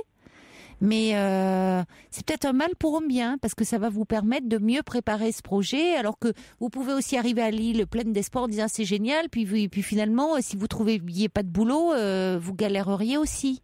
Vous voyez, c'est pas parce que vous allez vivre à Lille que tout d'un coup tout va devenir génial, hein. Donc, non, autant le préparer, mettre toutes les chances de votre côté pour avoir cet examen. C'est pas parce que vous l'avez pas eu la première fois que ça peut pas bien se passer là. Et puis après, eh bien. Surtout que c'est pas par le même ministère. Donc le premier c'était par le ministère de l'Emploi, et là ça va être par le ministère de l'Éducation nationale. Et a priori, je pense que l'accompagnement va être plus appuyé, je pense. Bon, écoutez, donc c'est pour ça, concentrez-vous là-dessus. Votre objectif, il faut y aller étape par étape, hein, sinon vous allez vous noyer. Hein. Bon, l'appartement, vous l'avez mis dans plusieurs agences ? Je l'ai mis au départ, je l'avais mis dans 4 agences, mais c'est vrai que ça faisait quand même beaucoup. C'est beaucoup, oui. Ouais. Non. Bon, c'est dans pas... le coup, parce que j'ai ma belle-sœur qui est dans l'immobilier, donc je l'ai mis dans son agence et dans une autre. Votre belle-sœur dans l'immobilier, elle peut un peu vous coacher pour comment donner. Demandez-lui. Elle peut. Vous savez, il faut parfois peu de choses. Refaire juste un peu la déco et tout, c'est des attrape-couillons, ça marche très bien. Hein. Les gens sont contents. Ça donne. À la télé. Mais oui, ça donne un côté pimpant, ça change. Bon, les murs, ça reste les mêmes, hein, mais il y a quelque chose qui est joli, coquet, hop, ça attrape l'œil et voilà. Donc demandez à votre belle-sœur, parce qu'elle peut être de bons conseils travaillant dans l'immobilier. Elle est sympa, votre belle-sœur ? Oui, elle est sympa. Bon, alors donc, si vous voulez acheter un appart à Nantes, on vous laisse les coordonnées de Géraldine, vous allez aller visiter son appart. Maintenant, ça va être difficile pour ceux qui ont écouté, parce qu'ils savent qu'il y a les voisins qui sont un peu chiants avec leur parquet qui grince. Mais bon, il y en a peut-être qui auront quand même envie de venir s'installer à Nantes. Et puis, peut-être un poste d'assistante de direction. Vous n'allez pas encore le diplôme, mais vous allez l'avoir très prochainement. Oui, voilà. Vous pouvez faire un stage. On fait ce qu'on peut, hein. Il y a Patricia qui dit « Demandez à Stéphane Plaza pour l'appartement ». Et oui, vous avez raison, c'est un très bon choix. Lille est une ville formidable, bonne chance à vous. C'est vrai que c'est une ville, paraît-il, je ne connais pas, mais très très agréable. Il y a plein de jeunes, donc bon, vous allez voir, vous allez être bien, mais ça prend un petit peu plus de temps que prévu. Mais après, bon, ça va être... vous allez vous y plaire. Votre objectif, c'est déjà passer cet examen-là. Vous donnez toutes les chances pour pouvoir bosser dans ce que vous aimez. D'accord ? Oui. Donc, allez, reprenez-vous et ça va aller là. Hein. Oui. Bon, bonne chance alors. Et puis quand Merci, vous serez à Caroline. Lille, vous pourrez nous passer un petit coup de fil pour nous dire comment ça se passe, Pas de problème. l'installation. Au revoir Géraldine. Merci, au revoir. Au revoir. Pour parler à Caroline Dublanche, Appelez le 39 21, 34 centimes les minutes.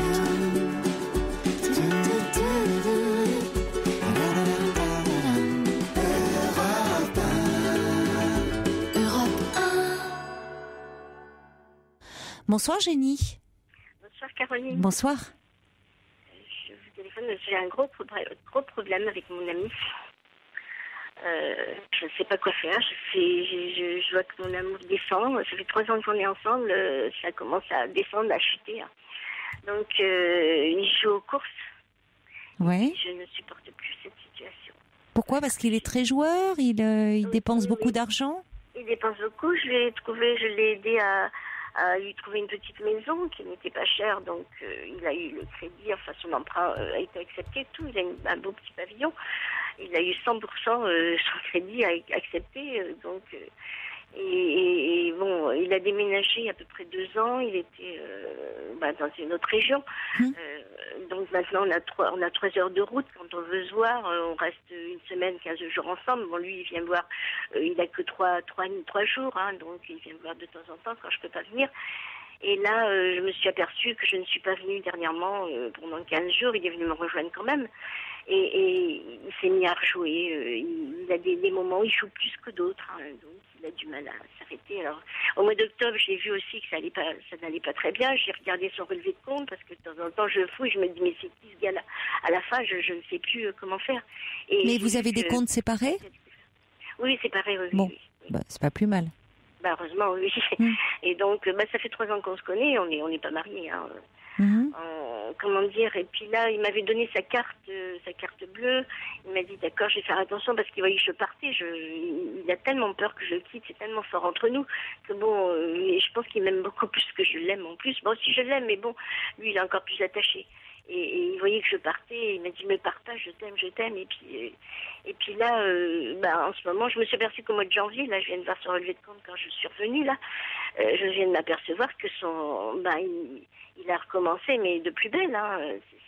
Oui, mais alors, en quoi alors, finalement, vous ne vivez pas ensemble, vous voyez de temps en temps. Finalement, ça serait compliqué une dépendance si quand on partage la vie de l'autre. Mais là, après tout, en quoi c'est votre problème s'il dépense son argent ? Il vous en demande pas de l'argent ? Non, il m'en demande pas, mais bon, il y a des fois, il me dit, tiens, tu devrais me payer ça. Je dis, mais attends, je t'ai payé ça et ça, c'est bon. Je me dis, bon, on a 25 ans de différence, hein. Il a quel âge ? 40 ans et je vais en avoir 65. Ah oui. Mais ça se voit pas parce que moi je suis plus jeune et lui il fait un peu plus âgé. D'accord. Bon, comme ça fait un équilibre. Oui. Oui, c'est ça exactement. Et d'ailleurs il me dit bien, tu fais pas ton âge. Et souvent je lui dis, mais qu'est-ce que tu fais avec moi ? Mais je t'aime, il m'adore, il m'aime, c'est vrai. Oui, puisque vous dites même qu'il vous aime plus que vous ne l'aimez. Oui, c'est vrai. Et il m'aide à couper mon bois. Il m'aide quand il vient à la maison, il fait tout. Donc je vois bien qu'il veut me rendre service. Moi, c'est pareil, je l'aide aussi. Mais de ce côté-là, je sais pas. Donc, quand vous dites que votre amour est un peu moins important, en fait, vous parlez de vous essentiellement, parce que lui, il est toujours aussi amoureux de vous. À lui, oui. Vous vous sentez un peu moins amoureuse ? Oui, parce que ça me contrarie. Je n'en peux plus là. Qu'est-ce qui vous contrarie ? Le fait qu'il joue ? Qui perd autant d'argent. Je me dis un de ces jours, c'est lui-ci qui va venir, on va lui revendre sa maison. Je sais pas. Et qu'est-ce qu'il en dit, lui, de ça ? Il dit, quand t'es pas là, il dit, je joue plus parce que je m'ennuie. Voilà, oui, c'est ça, oui, c'est ça. C'est quand il se sent seul, qu'il s'ennuie, donc il a le jeu qui l'occupe. Il va au bar et puis là il joue. Et oui, il est entouré, il est avec des copains. Mais est-ce qu'il aurait envie, lui, d'essayer d'être moins dépendant ou parce que c'est déjà. Il m'a redonné sa carte parce qu'il sait que sinon je le quitte, je pars. Et ça lui fait peur, donc il m'a redonné sa carte. Il m'a dit, je vais garder mon carnet de chèques. J'ai dit, si tu veux, je te donne un peu d'argent toutes les semaines. Il m'a dit, mais non, mais si j'en ai besoin d'un peu plus, que j'ai un problème. Il dit, je vais prendre mon carnet de chèques. Oui, donc il a envie que ça change, envie d'évoluer, mais peut-être qu'il pourrait aller je sais pas où vous vous trouvez, mais il y a de plus en plus des services d'addictologie dans les hôpitaux où on prend en compte aussi cette dépendance au jeu. Comment ? On n'est pas loin de Vitré, entre Vitré et Laval. En Mayenne. Ouais. Il faudrait voir dans l'hôpital le plus proche s'ils ont un service, parce qu'il y en a pas partout. Des services. Il faudrait voir pour voir un spécialiste qui s'occupe des problèmes de dépendance. Alors à l'hôpital, dans certains hôpitaux, il y a de plus en plus des services d'addictologie. Et puis sinon, peut-être qu'il pourrait demander à son médecin traitant. Lui pourrait l'orienter en fonction de là où il habite, parce que il est quand même il est lucide, il est conscient de ses difficultés, puisqu'il dit bien que c'est quand il s'ennuie qu'il joue, donc comme souvent dans ses problèmes d'addiction. Et bon, en même temps, vous pouvez pas être là tout le temps non plus, c'est pas la solution. Oui, bien sûr. Non, c'est. Mais voyez, il est quand même, il montre de la bonne volonté puisque il est prêt à vous donner sa carte. Enfin, il se rend bien compte que ça l'entraîne sur une pente un peu problématique. Donc, ça veut dire qu'il accepterait peut-être de se faire aider avec un spécialiste. Peut-être que j'aille avec lui. Faut lui en parler. Oui, vous pouvez au besoin l'accompagner si ça peut l'aider. Je fais beaucoup de choses avec lui. On fait beaucoup de choses ensemble. Il n'y a pas de problème, il refuse rien du tout. Mais là, je sens que ça va plus aller. J'ai envie de partir. Je suis revenue chez lui là pendant 15 jours. J'ai envie de repartir. Là, je viens d'arriver. Il m'a déçu encore un coup. Je regarde son relevé de compte. Je lui ai dit, méfie-toi, je vais voir ton relevé de compte. Alors j'ai vu ça. Je dis, alors ma sœur me dit, mes amis me disent, mais écoute, c'est pas ton argent. Mais je dis, mais écoute, j'ai fait des efforts pour qu'il ait une petite maison, qu'il soit pas en location. Il est super bien. Et je me dis, il risque de tout perdre. Il peut plus avoir. On voudrait faire quelques petits travaux à l'intérieur pour améliorer, que ce soit un peu plus confortable. Et ben, on devait le faire. Et là, je m'aperçois qu'il a plus d'argent. Alors j'ai dit, moi, je vais pas t'en donner. C'est pas la peine de compter sur moi. Donc il me demande pas, mais bon, il y a des fois il me dit, tiens, tu veux bien payer le gasoil parce qu'on a quand même 3 heures de route pour revenir et puis pour repartir. Tiens, non, pas du tout, tu n'auras pas un centime de plus. Non, mais dans ces cas-là, il faut pas que vous preniez trop un rôle de censure et vous allez pas, voyez, être. C'est compliqué pour le conjoint de celui qui est dans une dépendance, c'est que il peut s'instaurer une relation de pouvoir où l'autre censure ce qui est tant convoité, c'est-à-dire ça peut être les jeux, ça peut être l'alcool, ça peut être. Et du coup, plus c'est interdit, plus ça devient tentant. Ça peut être un peu un cercle vicieux. Donc vous pouvez lui dire que vous n'avez pas, vous pouvez être à ses côtés, mais que c'est vrai que ça doit venir de lui. Au besoin, vous pouvez l'accompagner lors la première consultation, mais ne pas être celle qui est là pour, comme je vous dis, à tout verrouiller. C'est à lui de se prendre en charge. Là, il commence à me dire, tu vois, à la fin, tu m'embêtes. J'ai dit, mais c'est pour ça. Je vais partir. Oui, mais il a raison, parce que c'est vrai qu'il ne s'agit pas non plus de lui mettre toujours le nez dans son problème. C'est-à-dire que soit à un moment vous dites ça serait important qu'il se fasse aider, mais c'est vrai que vous ne pouvez pas toujours être sur lui, c'est pas un petit garçon. Non, bien sûr. Voilà. Bien. Bon, donc les choses peuvent s'améliorer parce qu'il semble quand même plein de bonne volonté, cet homme. Oui. Bon, donc c'est important. Très sympa, très gentil, très. Bon. Oui, mais donc si vous vous entendez bien, c'est dommage de bloquer là-dessus. Je comprends que ça vous préoccupe, mais proposez-lui de faire une démarche vers un spécialiste qui pourra l'aider. Et comme ça, il se sentira lui un peu moins. Enfin, sa solitude, il la meublera autrement, en tout cas. D'accord ? J'ai déjà vu un numéro de téléphone dans un bar et je lui ai dit tiens, regarde, c'est pour toi. Et c'était une affiche où on prévenait, on disait voilà tel numéro pour ceci. Je vais y aller dans ce bar pour relever le numéro puis qu'on puisse aller ensemble. Voilà. Ça me fait penser à ça il y a 2 ans, j'ai vu ça. Ouais, ben voilà, vous pourrez faire une démarche avec lui. Merci Jenny de votre appel. Au revoir. Au revoir, merci. Pour parler à Caroline Dublanche, appelez le 39 21 34 centimes les minutes.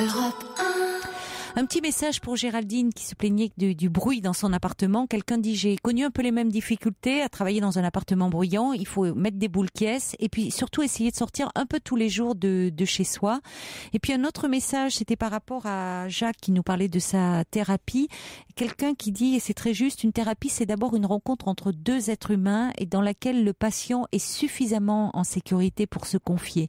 Oui, il faut beaucoup d'empathie, contrairement à ce que on dit certains tenants du dogme. Et d'ailleurs, en ce moment, je suis en train de lire le livre de Serge Tisseron, qui s'appelle Fragment d'une psychanalyse empathique chez Albin Michel, et où il parle de ce qui se joue dans cette aventure et à quel point l'empathie est au centre de la relation, puisque Serge Tisseron parle de son analyse avec un grand psychanalyste, Didier Anzieux, et de dire à quel point, si vous voulez, son regard, où il est de l'autre côté du divan, puisqu'il est psychanalyste lui-même, mais son regard quand il était, lui, en analyse, et c'est un livre qui est vraiment passionnant. Bonsoir Martine. Bonsoir Caroline. Bonsoir. Je commence mon histoire. Alors oui, en la résumant parce qu'il nous reste un peu moins de 10 minutes. Oui, très peu de temps. Alors tout simplement, j'ai été témoin d'un meurtre et je me culpabilise toujours parce que je ne sais pas s'il y avait des points d'interrogation, si j'avais pu éviter que la personne meure. Oui. Vous êtes toujours dans cette interrogation-là. Vous avez été témoin d'un meurtre qui s'est passé sur le palier de la voisine de palier de l'immeuble où je suis. Oui, c'est terrible. Oui. Oui. Et bon, il y a eu des bruits dans le couloir et je regardais par l'œilleton parce que... Et c'est là où... Je ne sais pas, je n'ai pas réagi. La personne a sorti un revolver, a tiré et a parlé avant. Et je ne sais pas pourquoi je n'ai pas réagi. Alors que j'ai beaucoup de réflexes, d'habitude, je réagis. Mais qu'est-ce que vous auriez pu faire, Martine ? Enfin, vous dites ça a été extrêmement rapide ? Oui. Oui et non à la fois, puisque je les ai entendus parler, ils ont fait du bruit, donc la personne est quand même sortie à la porte, ça a parlementé et il a tiré.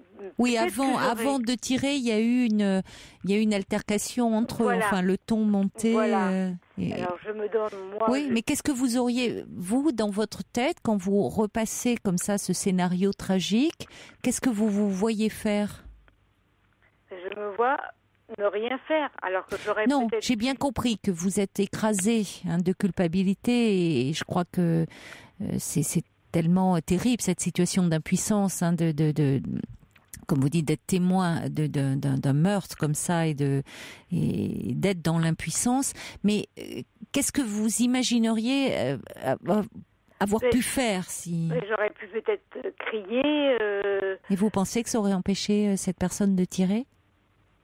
Peut-être. Moi, je ne crois pas. Vous pensez ? Non. Il avait l'air très déterminé, hein ? Oui. Enfin, c'est pas rien de venir avec un revolver et un revolver chargé. Non, bien sûr, mais je me dis que peut-être que si j'avais crié, si j'en avais dit...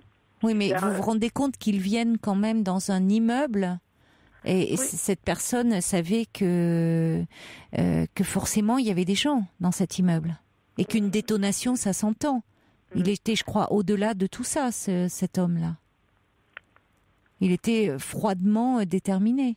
Moi, je me pose la question. Oui, mais je comprends que vous vous posiez cette question parce qu'il y a quelque chose d'insoutenable dans le fait d'avoir été là à ce moment-là. Oui, et en plus, moi, jamais dans ma tête, je ne pouvais penser qu'il allait tirer. C'était impossible. Bien sûr. Oui, vous pensez que c'était de la menace. Oui, ou que c'était... je ne sais pas, en plus, il était très tôt le matin, je me suis dit, mais peut-être que j'aurais pu éviter ça. J'aurais pu. Mais vous imaginiez si vous aviez ouvert la porte, ou c'est peut-être vous qui vous ne seriez peut-être plus là aujourd'hui pour en parler, parce qu'il y a des personnes qui malheureusement... ça m'est égal, ça. Enfin, ça vous est égal, écoutez, vous êtes en vie et c'est important comme ça. Hein. Ça n'aurait pas sauvé la vie de cette dame. Hein. Non, ça n'aurait pas... Vous voyez, il y a des personnes qui, à ce moment-là... qui est mort, c'est-à-dire c'est le... Alors, j'ai pas compris. Par jalousie. C'est un homme. C'est un homme, d'accord. Bon. Voilà. Vous le connaissiez bien, ce monsieur qui est décédé ? Non, ni l'un ni l'autre. Ni le meurtrier, ni le... D'accord. Non, ça devait être... c'est une question de jalousie pour la jeune fille qui habitait dans l'immeuble. Oui, mais quelqu'un qui est dans une jalousie un peu paranoïaque et autres, vous savez, vous pouvez malheureusement pas l'arrêter. Et c'est pas parce que vous auriez crié de chez vous que ça aurait arrêté ce passage à l'acte. Vous pensez ? Oh non. Franchement. Ah oui, je le pense franchement. Oui, je pense franchement. Et je pense qu'heureusement que vous n'êtes pas sorti de chez vous parce que vous auriez pu, vous, être visé. Peut-être appeler à le... Mais c'est allé vite, Oui, c'est comme allé assez vite puisque justement je n'ai pas réagi, donc c'est sûr. Si vous n'avez pas eu le temps, ça n'a pas duré 1 heure. Alors après, dans votre esprit, vous avez effectivement entre le moment où il tape à la porte, le moment où il parle, mais très vite, cette personne, déjà dans le fait de venir avec une arme et une arme chargée, il y avait quelque chose de toute façon. De tuer, mais bien sûr, certainement. Oui, c'est sûr. Mais quand même, je me poserai toujours la question. Oui, mais je comprends parce que il y a quelque chose d'une, c'est une situation terrible à laquelle, ce qui fait, on ne voudrait surtout pas être confronté parce que c'est extrêmement choquant, ça sidère. Et d'ailleurs, voyez, quand bien même vous auriez voulu réagir, on peut être totalement sidéré. La violence. À ce point-là, quand on est dans la violence extrême, donner la mort à autrui, ça sidère le psychisme. C'est-à-dire que, vous savez, on peut toujours réécrire l'histoire, dire ou quand on a été agressé, il y a des personnes qui ont été agressées elles-mêmes qui se disent j'aurais dû réagir comme ça, peut-être ça aurait été différent, mais dans ces cas-là, on ne peut jamais savoir comment on va réagir parce que on peut être littéralement tétanisé, sidéré au point de ne plus pouvoir dire un mot, de ne même pas pouvoir crier et encore moins d'agir. Oui. La violence, quand elle est à ce point extrême, au point de donner la mort à l'autre, et même où on le voit dans des cas de viol, ça sidère complètement. Mais surtout, on ne peut pas penser que ça puisse exister. Mais bien sûr, bien sûr. C'est surtout ça. Mais oui. Mais non, vous êtes dans votre... Dans un film, mais exactement, mais ça se comprend. Vous êtes dans votre quotidien, dans votre endroit sécurisé pour vous, votre appartement, votre cocon. Et là, la violence fait irruption de façon terrible. Où à votre porte, il y a une personne qui est tuée.